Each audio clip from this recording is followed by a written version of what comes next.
Lando Norris 2.0 World Drivers Champion. Put that in your pipe and smoke it, why don't you, Cameron? I've got to take 2 seats on this day.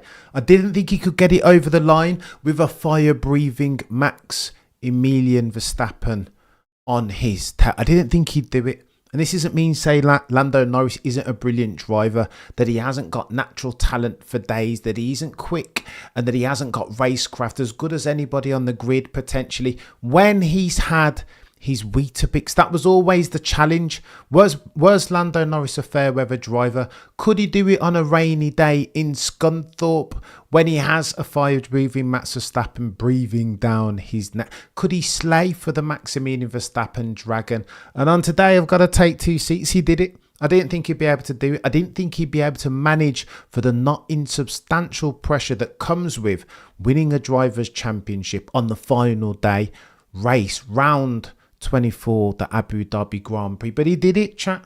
And I've got to humble myself. I've got to take 2 seats. I need to apologise in earnest. And again, there were highs and lows. If we're dissecting for the season entire, of course you've got to look at Monza and the inversion. The Lando Norris naysayers will say that he's a fair weather champion and that they gave him the championship. Why didn't they investigate the Sonoda? Or indeed, why didn't Lando Norris get a penalty for gaining an advantage off track? That's what they will say, but I don't want to revise for history. That would be me being disingenuous. But Lando Norris today has overcome the not insubstantial circumstances, right?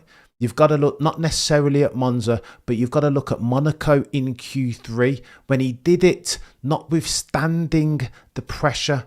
He exhibited the clutch G. You couldn't do it then at Monaco. Thread the needle through their barriers on their medium and low speed turns if you didn't have yourself a clutch gene.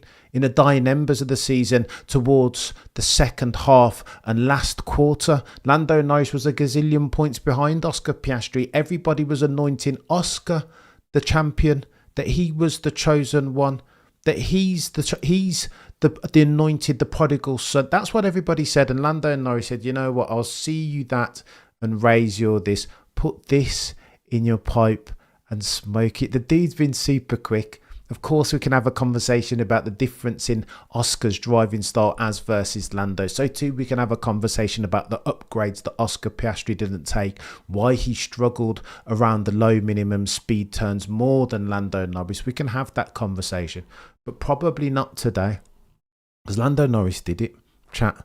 And on this day, I've got to take 2 seats by 2 points.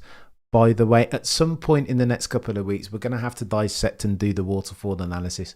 You've got to talk in the first instance about Lando Norris. You've got to talk about Canada. So too, you've got to talk about the lack of fortuitous circumstances at Zandvoort and normalise for that. But then if you're going to put your Maximilian Verstappen cap on, you've got to talk, of course, in the first instance about Austria, Kimi Antonelli settings, DNF settings, but then more pertinently even, you've got to talk about Barcelona, right? And normalise for the 9 points that Max Verstappen gave away there at the altar of hot-headedness. But as per Maximilian Verstappen, he says it best, right? If my auntie had a phallic tool, she would be my uncle. You can't dine at the altar, at the restaurant even, of ifs, buts, and maybes. Hypotheticals are now and will always be hypotheticals, because Lando Norris managed to get it done. OG Zilla been saying all season Max would need favour from the racing gods to beat the RB. I tell you what, Max didn't have a car as near as makes no difference. Here's me making an excuse. I'm going to front load them. Max didn't have a car all season long as near as makes no difference. 104 points would have been unprecedented circumstances as far as a comeback. We've never ever seen it, and he came this close. Here's Lando's problem, and we'll have this conversation over the next couple of weeks. Maximilian Verstappen, some will say, grey-bearded F1 vets will say that Max Verstappen was the best driver this season, and that but for the RB21 and its multitudinous aerodynamic and mechanical foibles, he would have been a gazillion miles down the road. Peter D. Wins, a friend of the channel, said that Max would have wrapped this championship up as at Kota. That's how far he would have been gone down the road had he had a car underneath him. But again, these are ifs, buts and maybes, right?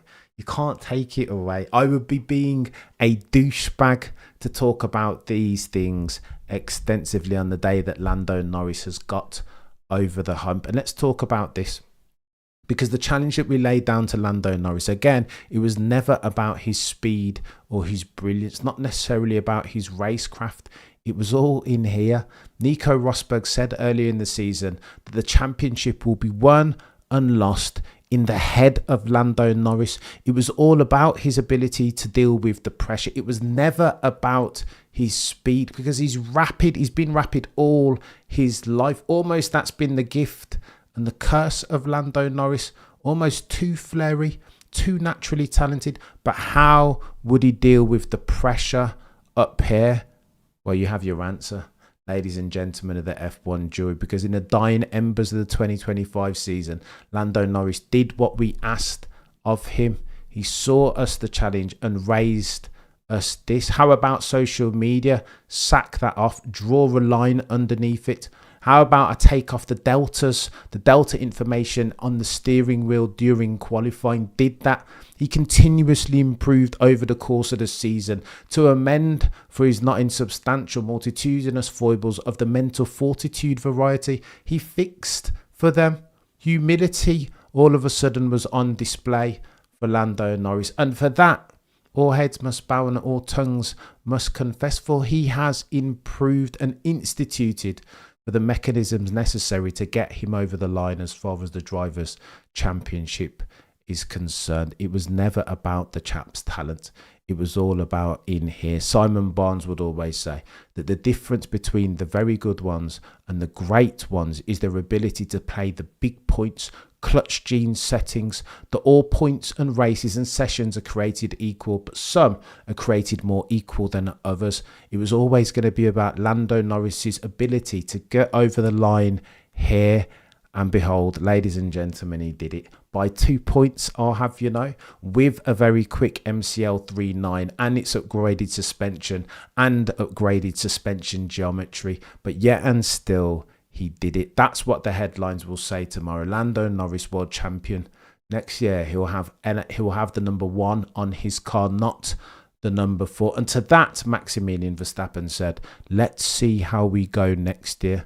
I think Mr. Verstappen, if Red Bull can build him a car next year, will have something to say. He will remember this. He will remember, even if he has to wait a couple of years. For some say that revenge is a dish best served cold. And I think Maximilian Verstappen, when he gets a car on his hands, again, capable of winning races and championships, not just in the second half of a season, but throughout a 24 race season, I think Mr. Verstappen, or some say soon to be 5-time champion, might have something to say.